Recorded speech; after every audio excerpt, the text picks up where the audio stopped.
नंदी अर्ध चेतना की अवस्था में कई घंटों तक पड़ा रहा, जबकि वैद्य द्वारा दी गई औषधियां उसके शरीर पर असर दिखाने लगी थी।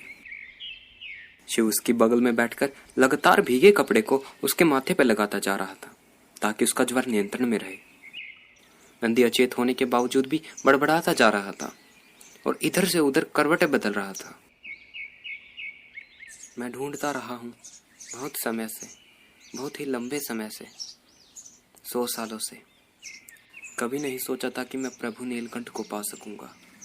जय श्री राम। शिव नंदी की इस बड़बड़ाहट को अनसुना कर देना चाहता था, क्योंकि वह उसके ज्वर को नियंत्रित करने में अपना ध्यान केंद्रित करना चाहता था।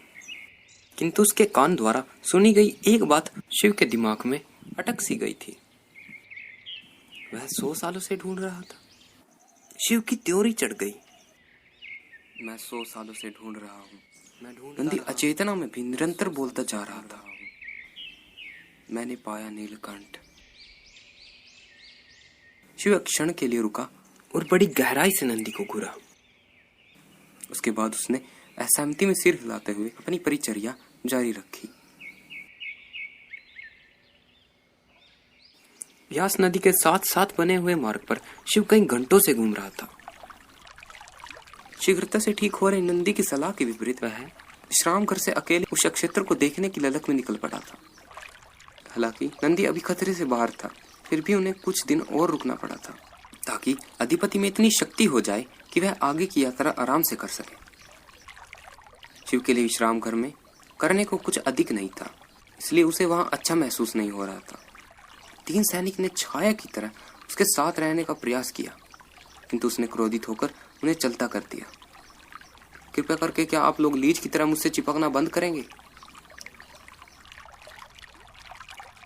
व्यास नदी के विनम्र जल के संगीत में स्वर शिव को सुखद प्रतीत हो रहे थे। शीतल मंद बयार उनके घने बाल के जूड़े से छेड़खानी कर रहे थे। उसने अपने म्यान की मुठ पर हाथ रखा, जबकि उसका मन बार बार उसी एक प्रश्न से युद्धरत था, क्या नंदी सचमुच में ही 100 साल से अधिक आयु वाला है? किंतु यह तो असंभव है। और यह क्या काम है जिसके कारण ये मेलुहावासी मुझसे सहायता चाहते हैं? और उस पवित्र झील की सौगंध, ऐसा क्यों है कि यह उल्लू का पट्टा मेरा गला अभी तक इतना ठंडा महसूस हो रहा है? अपने विचारों में खोया शिव कब सड़क से दूर खुले प्रांगण में आ चुका था, उसे पता ही नहीं था। उसके सामने उसी को निहारता हुए एक अत्यंत सुंदर भवन उसके सामने खड़ा हुआ था। उसने इससे सुंदर भवन अपने जीवन में कभी नहीं देखा था। वह पूरा का पूरा मकान सफेद और गुलाबी रंग के संगमरमरों के पत्थर से बना था। एक ऊंची वेदिका पर जाने के लिए बहुत ही शोभामान सीढ़ियां बनी हुई थी। उस वेदिका के समस्त प्रीति में अति सुंदर सजावट देते हुए स्तंभ लगे हुए थे। उस अलंकारिक छत पर एक विशाल त्रिकोणीय मीनार ऊंचाई में उठा हुआ था, जैसे ईश्वर को विशाल नमस्ते किया जा रहा हो। उस संरचना के समस्त उपलब्ध स्थलों पर विस्तृत ढंग से विभिन्न प्रकार की शिल्प कलाओं की नक्काशियां की हुई थी।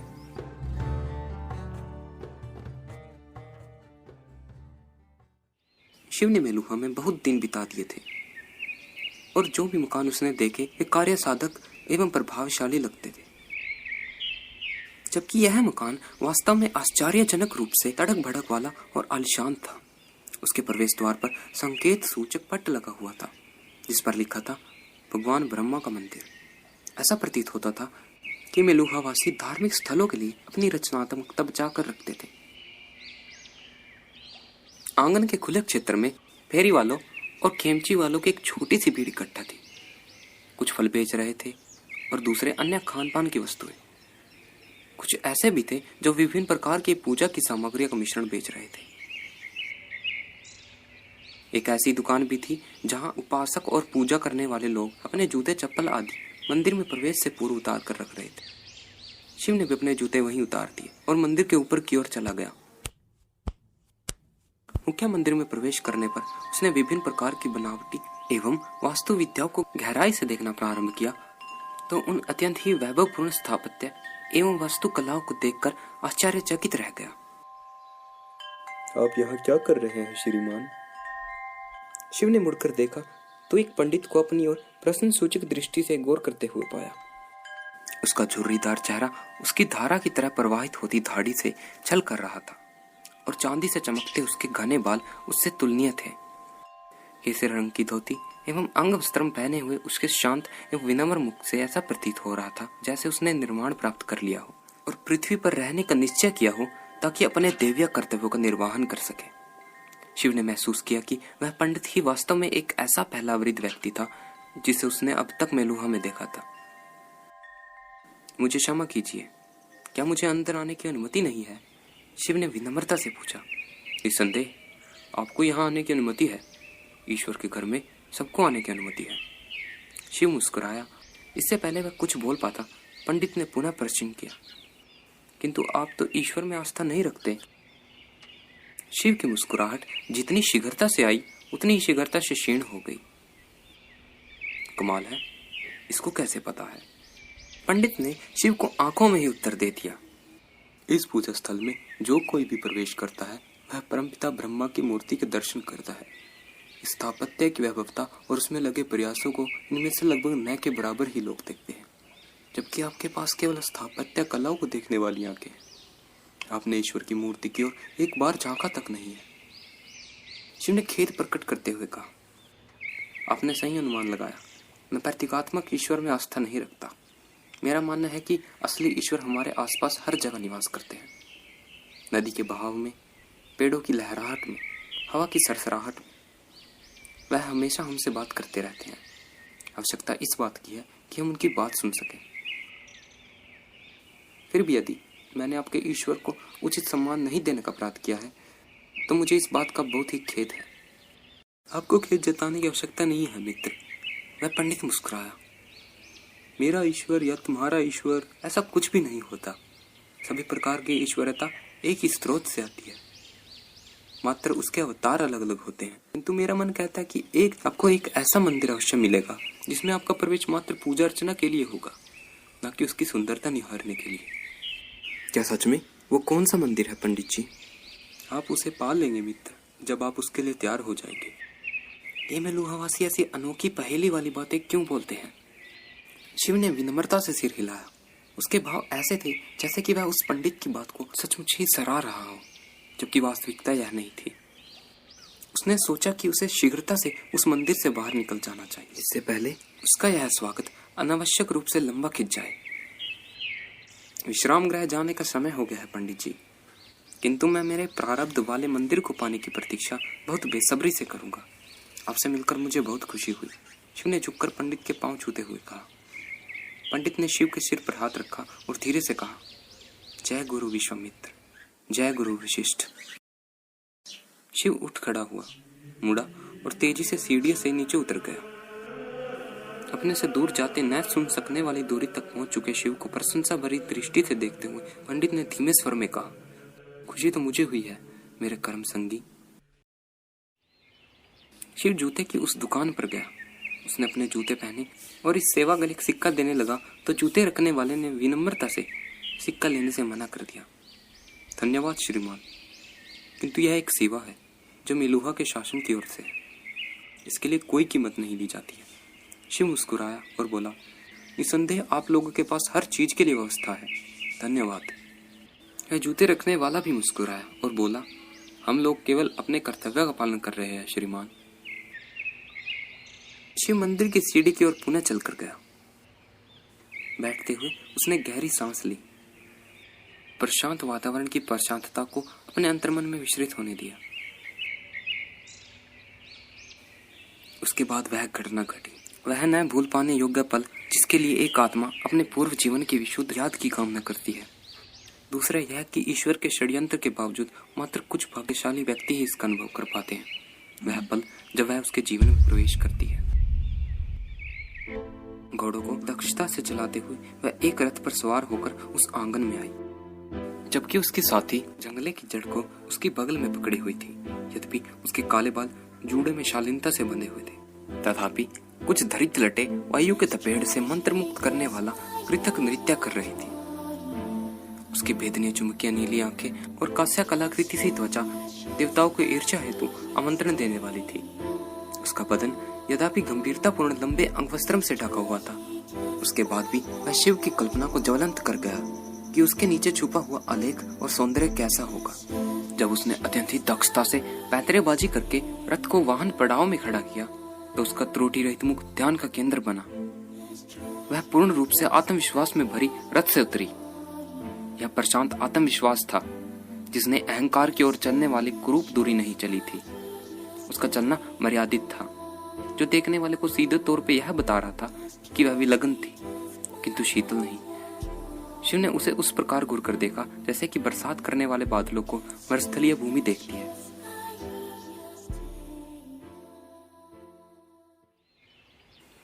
मुझ पर दया करो हे देवी, मेरा अभी भी मानना है कि अपने शेष अनुयायियों को छोड़कर इस प्रकार अलग घूमना बुद्धिमानी नहीं है, उसकी सहयात्री ने कहा। उसने उत्तर दिया, कृतिका, क्योंकि यदि दूसरों को विधि व्यवस्था के बारे में नहीं पता है तो इसका अर्थ यह नहीं होता कि हम भी उसकी उपेक्षा कर सकते हैं। भगवान राम ने स्पष्ट रूप से कहा था कि एक पवित्र स्त्री को वर्ष में एक बार अवश्य भगवान ब्रह्मा के दर्शन करने चाहिए। मैं उस विधि का उल्लंघन नहीं कर सकती, चाहे अंगरक्षकों को कितनी भी असुविधा क्यों न हो। उस स्त्री ने इस बात पर गौर कर लिया था कि जब वह शिव के बगल से गुजर रही थी तो शिव उसे घूरे जा रहा था। उसकी सुकुमार भौहें आश्चर्य और झुंझुलाहट भरे गुस्से से वृत्ताकार होकर ऊपर की ओर उठ गई थी। शिव ने अपना पूरा बल लगाकर अपनी दृष्टि हटाने की चेष्टा की, किंतु उसने महसूस किया कि उसकी आंखें उसके नियंत्रण में नहीं थी। वह ऊपर चढ़ती गई और कृतिका उसके पीछे थी। मंदिर की सबसे ऊपर की सीढ़ी पर पहुंचने के बाद वह मुड़ी तो उसने देखा कि बिना जाति सूचक वाला अप्रवासी अभी भी उसे निर्लज्ज की भांति घूर रहा था। मुख्य मंदिर की ओर चलने के लिए मुड़ने से पूर्व उसने कृतिका से कहा, यह सभ्य प्रवासी जैसे सचमुच ही इनमें से कोई हमारा रक्षक होगा। जब वह शिव की दृष्टि से पूरी तरह ओझल हो गई, उसके बाद ही शिव अपनी सांसों को नियंत्रित करने का प्रयास करने लगा। जब वह बड़े प्रयत्न से अपनी वागिमता को संकलित करने का प्रयास कर रहा था, तभी पूरी तरह से आच्छादित और सहायता रहित उसके मन ने एक बहुत ही स्पष्ट निर्णय ले लिया था। अब वह किसी भी दशा में उस मंदिर को छोड़कर जाने वाला नहीं था जब तक कि वह उसे दोबारा न देख ले। वह उन सीढ़ियों पर पुनः बैठ गया। जब उसकी सांसें और दिल की धड़कन सामान्य हो गई, अंततः वह अपने आसपास के परिवेश का अवलोकन करने लगा, जो उस स्त्री की उस हाल की परिस्थिति से प्रतिष्ठित हो चुका था। उसने बाईं ओर के उस मार्ग को पुनः देखा जहाँ से वह मुड़कर आई थी। वह पीपल के पेड़ के निकट खड़े खीरे बेचने वाले के पास से गुजर रही थी। अचानक ही उस खीरे वाले ने आवाज लगाना बंद क्यों कर दिया? वह केवल मंदिर की ओर टकटकी लगाकर घूरता हुआ प्रतीत हो रहा है। चाहे जो भी हो, इससे मेरा क्या लेना देना। उसने रथ के आने वाले मार्ग का अनुसरण किया, जहां से वह बाईं ओर मुड़ा था, जो उस प्रांगण में फव्वारे के पास था। उसके बाद उसने दाईं ओर एक तिवर मोड़ लिया था, जहां बाग के प्रवेश द्वार पर एक गडरिया खड़ा था। आश्चर्य है, इस गडरिये की भेड़ें कहाँ थी? शिव उस मार्ग को देखता चला गया, जहां से वह रथ वाहन पड़ाव तक गया था। रथ के बगल में एक दूसरा व्यक्ति भी खड़ा था, जो अभी अभी मंदिर के प्रांगण में घुसा था, किंतु उसके उस मंदिर में प्रवेश करने का कोई स्पष्टीकरण नहीं दिख रहा था। वह व्यक्ति गडरे की ओर मुड़ा और उसने हल्के से सिर हिलाया। इससे पहले शिव इन सभी प्रकार की सूचनाओं का आंकलन कर पाता, उसे पुनः उस स्त्री की उपस्थिति का आभास हुआ, जिसके लिए वह प्रतीक्षारत था। वह तत्काल ही पीछे मुड़ा और उसने देखा कि वह सीढ़ियों से उतरकर चली आ रही थी। कृतिका शांत होकर उससे थोड़ा पीछे चल रही थी। उस स्त्री ने देखा कि वह असभ्य, बिना जाति चिन्ह वाला विदेशी व्यक्ति अभी भी उसे घूर रहा था। वह उसके पास चलती हुई गई और उसने दृढ़ किंतु विनम्र स्वर में पूछा, क्षमा कीजिए, क्या आपको कोई समस्या है? नहीं नहीं, कोई समस्या नहीं है। मुझे ऐसा लग रहा है कि आपको मैंने पहले कहीं देखा है। घबराए हुए शिव ने उत्तर दिया। उस स्त्री की समझ में नहीं आया कि वह इस बात पर अपनी क्या प्रतिक्रिया दे। यह स्पष्ट रूप से एक सफेद झूठ था, किंतु इसके पीछे का जो स्वर था वह वास्तव में बहुत ही गंभीर प्रतीत हुआ। इससे पहले कि वह कुछ कह पाती, कृतिका ने अशिष्टता से बीच में ही कहा, यही आपका सबसे अच्छा वाक्य है जो आप बोल सकते हैं। शिव इसके उत्तर में कुछ बोलने ही वाला था कि खीरे बेचने वाले की शीघ्रता से की गई गतिविधि ने उसे सचेत कर दिया। शिव ने मुड़कर देखा तो उसने अपना दुशाला फेंककर अपनी तलवार बाहर निकाल दी। उधर उस गडरिये और रथ के पास खड़े व्यक्ति ने भी अपनी अपनी तलवारें खींचकर परंपरागत युद्धक की शैली अपना ली थी। शिव ने अपनी तलवार निकाल ली और उसने अपने हाथों को रक्षात्मक रूप से फैलाया ताकि वह उस स्त्री को सुरक्षित रख सके, किंतु वह बड़ी कुशलतापूर्वक उसके रक्षात्मक हाथ से बगल में निकल आई। उसने अपने अंगवस्त्रम की परतों को टटोला और उसने अपनी तलवार निकाल ली। शिव ने उसकी ओर एक पल देखा। आश्चर्यचकित होकर उसने शीघ्रता से और सराहना में एक छोटी सी मुस्कान चमकाई। उस स्त्री की आंखों में एक चमक उभरी जिसमें असंभावित किंतु अनपेक्षित साझेदारी की स्वीकृति थी।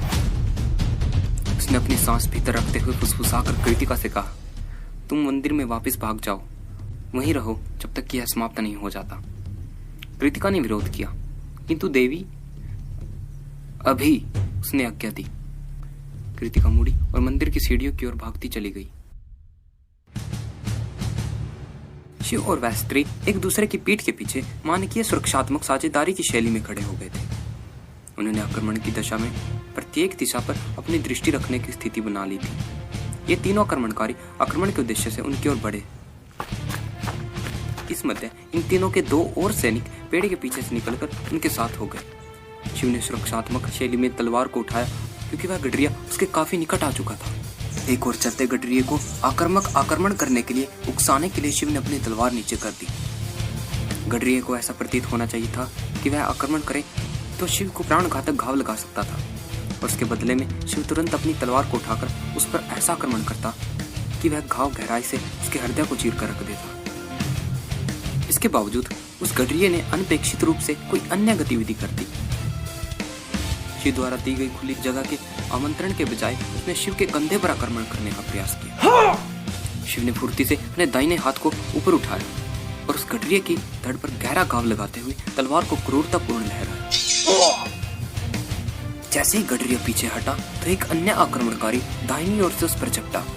उसने कुछ दूरी से अपनी तलवार लहराई। यह कोई अच्छी चाल नहीं थी क्योंकि वह केवल एक सतही खरोंच ही लगा सकता था।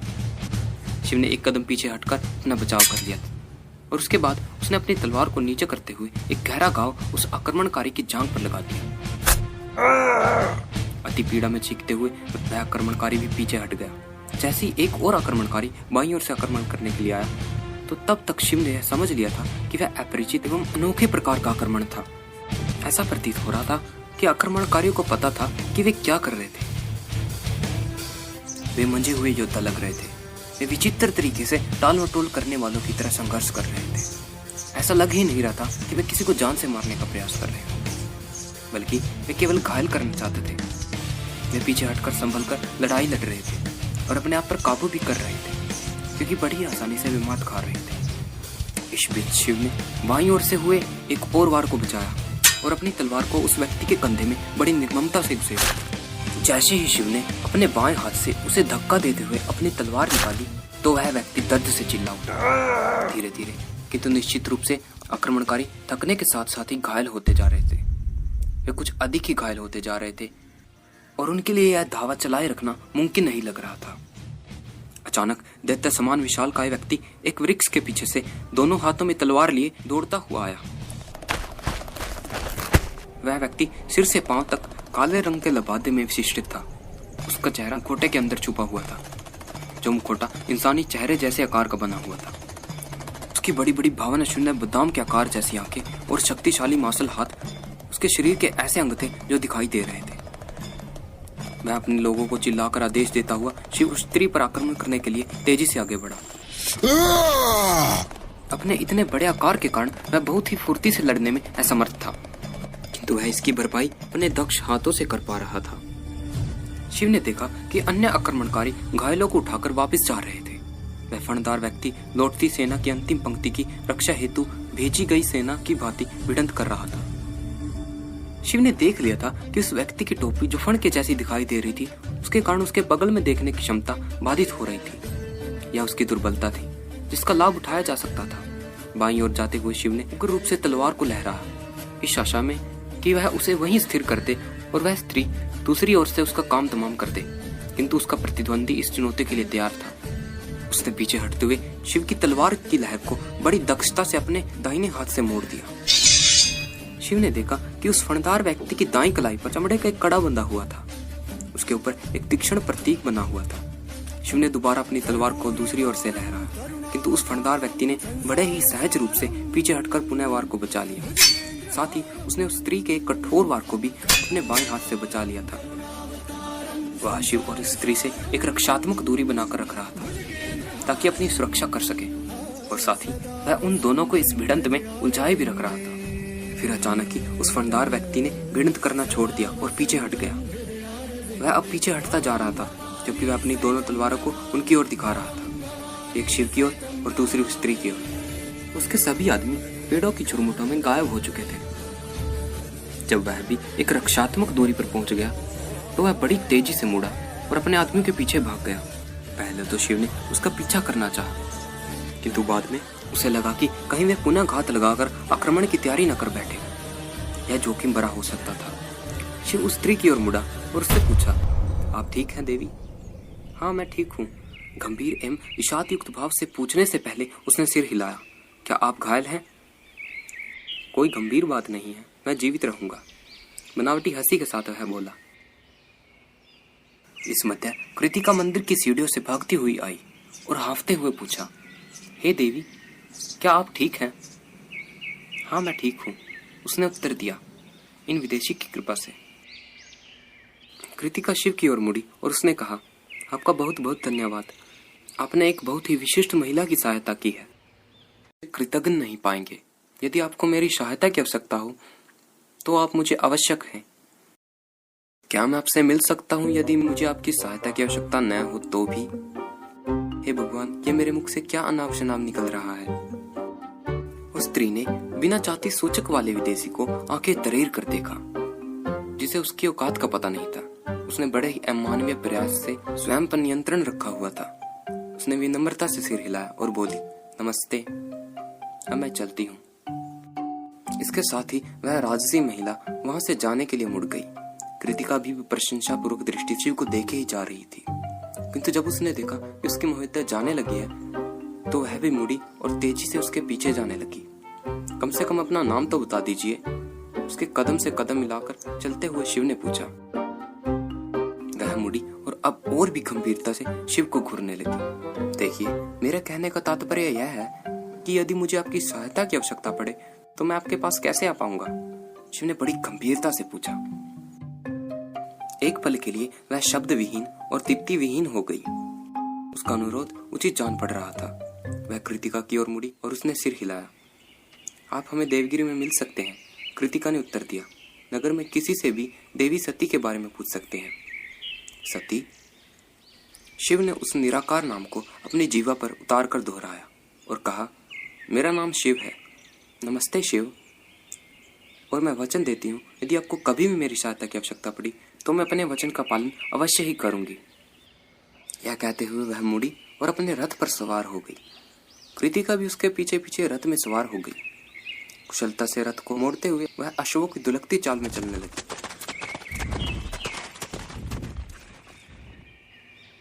उसके बाद वह बिना पीछे मुड़े ही उस मंदिर के प्रांगण से बाहर निकल गई। शिव उस अदृश्य होते रथ की छवि को देर तक देखता रहा। जब वह अदृश्य हो गया, उसके पीछे उड़ने वाली धूल को ईर्ष्या भरी नजरों से देखने लगा, जो इतनी भाग्यशाली थी कि उसे स्पर्श कर पा रही थी। हाँ, मुझे लगता है कि यह देश मुझे बहुत पसंद आने वाला है। इस यात्रा के दौरान ऐसा पहली बार हुआ था जब शिव को मेलुहा की राजधानी पहुंचने की उत्सुकता हुई थी। वह मुस्कुराया और विश्राम गृह की ओर चल पड़ा। देवगिरी, मैं आ रहा हूँ, शिव ने कहा।